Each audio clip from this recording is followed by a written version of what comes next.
বর্তমান সরকারের পতন ও নির্দলীয় সরকারের অধীনে নির্বাচনের দাবি আদায়ে আগামী 12 জুলাই এক দফা আন্দোলনের ঘোষণা দিতে যাচ্ছে বিএনপি ছাড়াও আরও 37টি দল এই আন্দোলনে যোগ দেবে। বিকেলে গণতন্ত্র মঞ্চের সাথে বৈঠকের পর এক যৌথ ঘোষণায় একথা জানান বিএনপি ও যুগপৎ আন্দোলনকারী দলের নেতারা। আরও জানাচ্ছেন শফিক আহমেদ।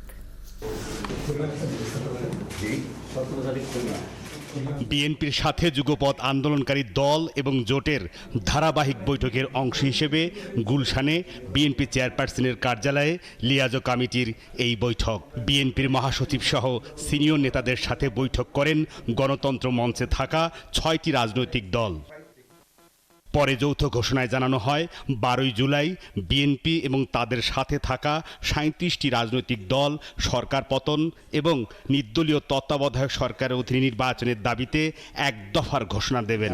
আগামী দিনে আন্দোলন যেটা হবে সেটাও যুগপৎভাবে যার যার অবস্থান থেকে সবাই আন্দোলন করবে, কিন্তু লক্ষ্যমাত্রা একটি এবং ঘোষণার মাধ্যমে আমরা যে কথাগুলো বলবো সেটাই হবে আমাদের লক্ষ্যমাত্রা। এক দফার ঘোষণার পাশাপাশি আমরা সংস্কারের ব্যাপারে আমরা বেশ কিছু কর্মসূচি রূপরেখা আকারে এবার আমরা সেই কর্মসূচি 12 তারিখে সেটা আমরা হাজির করব।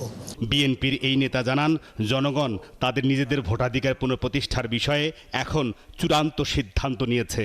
এই আন্দোলনে দেশি বিদেশি সবাই সমর্থন করবে, আর যারা বিরোধিতা করবেন তাদের জনগণই প্রতিহত করবে। আর যারা দেশের ভিতরে বাইরে এই আন্দোলনকে সমর্থন দিচ্ছে স্বাভাবিকভাবেই তারা হচ্ছে গণতন্ত্রের পক্ষে শক্তি। এখানে গণতন্ত্রের বিপক্ষে যারা তারা হচ্ছে বাংলাদেশের জনগণের মুখোমুখি হতে হবে, কারণ বাংলাদেশের জনগণ সিদ্ধান্ত নিয়েছে তারা বাংলাদেশকে ফিরে পেতে চায়। আমরা বারবার বলছি বাংলাদেশকে ফিরে পাওয়ার এই আন্দোলনে জনগণ বিজয়ী হবে। স্বাধীনতা আন্দোলন আমরা বিজয়ী হয়েছি, আমরা ভাষা আন্দোলনে বিজয়ী হয়েছি, স্বৈরাচার আন্দোলনে আমরা বিজয়ী হয়েছি, এবারও বাংলাদেশের জনগণ বিজয়ী হবে। রাতে বিএনপির সাথে যুগপৎ আন্দোলনে নতুন করে যুক্ত হচ্ছেন গণ অধিকার পরিষদের রেজা কিবরিয়া এবং ভিপি নূরের দুটি অংশ।